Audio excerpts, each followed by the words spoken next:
Hi, thanks for joining me on the Discover Your Life Today YouTube channel. My name is Maveen Kaura. I'm from discoveryourlifetoday.com. Today I'm going to be going over 5 advantages and disadvantages of social media. You can actually read this article that I wrote over at discoveryourlifetoday.com/social media. So the 5 things I'm going to go over are not 5 advantages and 5 separate disadvantages. It's just a mixture of both that I've thought of, that I'm sure there's a lot more out there that people have talked about in other videos and social media blogs and whatnot. But I just really want to go over 5 things that I believe are advantages and disadvantages of using social media. So number 1 is, I think one of the biggest advantages and disadvantages is people want to be famous. You know, the saying goes, a picture is worth 1,000 words, right?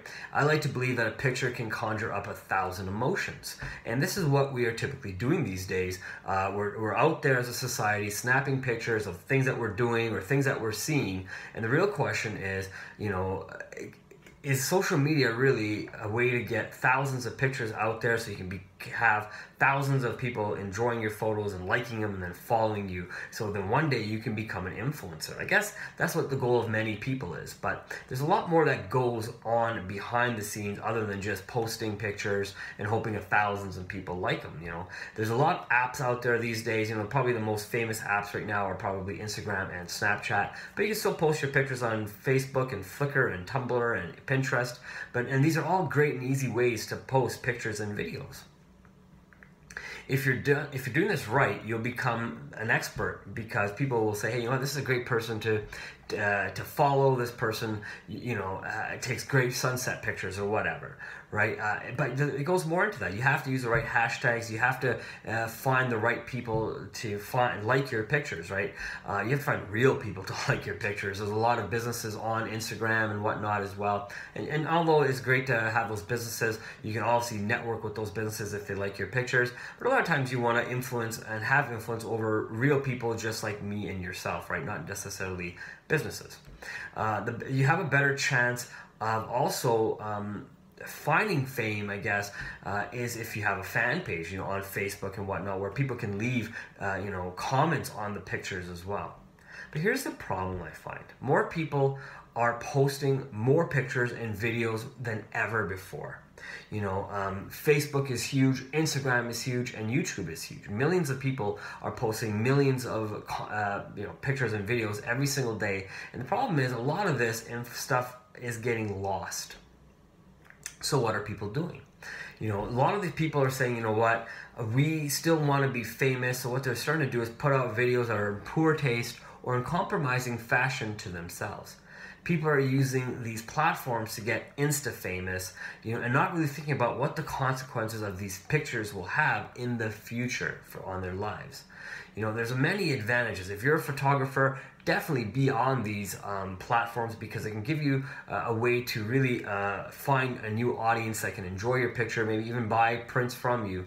But there are huge disadvantages when people start taking off their clothes and doing compromising things just to get famous for all the wrong reasons. Number 2. Some of the advantages, again, and disadvantages are, you're able to scan information faster than ever before. Because more information is being put out there in blogs and in video form and all these different platforms, there's a lot more people who are on the social media looking for more information. So, you know, the world's population is on social media, and there's no need to watch anymore the news in the morning, the afternoon, the evening, or even the late night news anymore. You can just log on to places like Twitter or go on the internet and, you know, and find out what's happening in the business world, the news world, the political world, and the sports instantaneously. You know, it's so easy to do. All you have to do is subscribe to these platforms, and within minutes you can literally have access to so much information, and you can even potentially send out tweets, and your tweets can go viral, and you can comment on other people's comments and really interact this way, right? So there's some really good information, but the problem is as well, you know, a lot of this information that is out there, there's just so much of it, you cannot possibly consume all of it. You know, there's so much of it. So one of the things I do ask you to think about is, no longer are you really in a singular voice world anymore. So that's an advantage we have, right? We can really learn from so many different places and different stories and different people. The disadvantage is just so many people out there. We don't really necessarily know who to listen to. All this things about fake news and what's real and what's not real out there is really becoming a forefront of what people are talking about. And really, a lot of people don't know what is real or fake anymore. So there's some huge disadvantages to, having all access to so much information and being able to go through this information so much faster. Number 3. The third thing I want to talk about is social stalkers. So there's a benefit to being online. There's huge disadvantages, and social stalkers being one of them.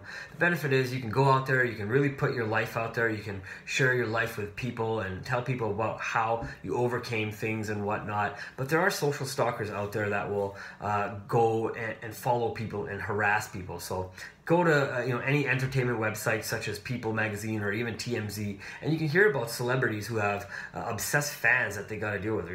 These fans are trespassing onto private property. They'll sometimes even go one step further. They'll break into people's homes and try to touch a celebrity or mail the celebrity like some sort of obscene picture and make even false claims on social media about these celebrities. This happens every day to celebrities, but this also happens every single day to people that are normal, just like myself and yourself. Behind the computer, you can really be anybody you want behind that. That's why you see a lot of people bullying and do cyberbullying, because they can be anybody they want behind social media, believing that they will not get caught if they do these things. So they become like social bullies or social harassers as well.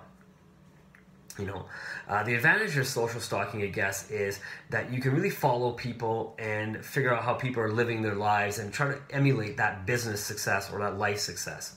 But the disadvantages is you're out there and harassing people or being harassed by people, and it can really put a huge burden on someone's mind and the way they live. So we do need to really find ways to put an end to that type of harassment for sure. Number 4. Less family time. So depending on what you do for work right now, you may get out of bed at 6 a.m. or even sooner. You may travel to work. You spend between 8 and 12 hours a day out of your home. You travel back home. And then potentially, you're going to the gym, you're cooking dinner, you're trying to spend a few minutes with your kids or maybe help them with their homework or whatnot. But what do most people do? They'll turn on the TV, they'll get in front of the computer, they'll try to consume more social media, more articles, or they'll come home, finish dinner, and try to finish up work that was left over at the office at home. Not to mention, more and more people are carrying cell phones, tablets, smartwatches, so they can continually be connected and stay connected to social media, email friends, and don't necessarily have a time to stay connected to the family as much as they would like to stay. In an article that was in CBC, they said 4 out of 10 people in Canada get divorced. You can start seeing some of the reasons why based on what I just mentioned. Obviously, money is always a big reason why people get divorced. There's just not enough of it, or people are abusing the way money is. There wasn't any sort of information I could really find, but I'd like to think that at least 50% or more potentially are getting a divorce in other countries as well. But why is this? Because we're probably spending less time with real people, and we're spending more and more time in this fantasy world that is called social media. So there are some advantages, I guess. You can have less time with the family, which is okay as long as you are maybe working on your passions and your hobbies, and you're trying to find ways you can be successful for work, so one day you can have more time with your family. The disadvantages is too many people risking this for a chance of success, and instead of spending time with their family, they're experiencing failure, burnout, and an unhappy life. Number 5. So the other thing I would like to believe that is a huge advantage and disadvantage of social media is this idea of 6 degrees of separation.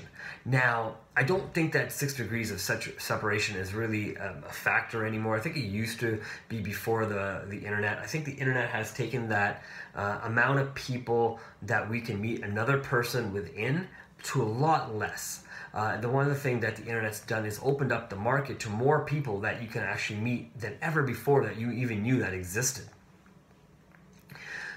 This means you have less touch points in between meeting other people. You can meet industry leaders, celebrities, world leaders, great thinkers, bloggers, podcasters, and even your favorite book author. You can also meet people you know that didn't even exist, which is a kind of cool thing about social media and some of the technology we have in our hands. You know, only a few years ago, in 2014, when I first started blogging, I didn't even know who Tim Ferriss was, Neil Patel, Joel Brown, David Wolf, Donald C. Kelly, and James Shremko. I didn't even know these people. But now, today, I listen to either their podcasts or go to live events held by some of these people and find the information that I'm looking to get based on what I'm looking to do with my own life. So there's huge advantages of being able to communicate and be inspired and influenced by these people online. But the problem is, and one of the disadvantages, there's just so many people online, you have to find who the right person to interact with is and is going to be.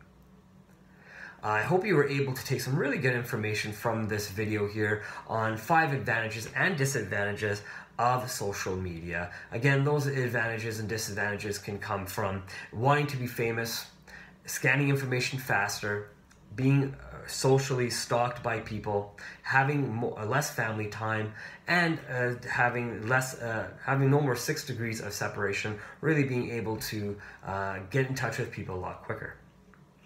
My name is Maveen Kaura. Again, I am from DiscoveryLifeToday.com. If you enjoyed this video, please subscribe to it. You can actually go over to DiscoveryLifeToday.com and also subscribe for some of the articles that will come out there on a monthly or weekly basis, depending on how often I can write on there. Share this video with other people and help them understand what some of the advantages and disadvantages of social media are. Other than that, I hope you have yourself a great day.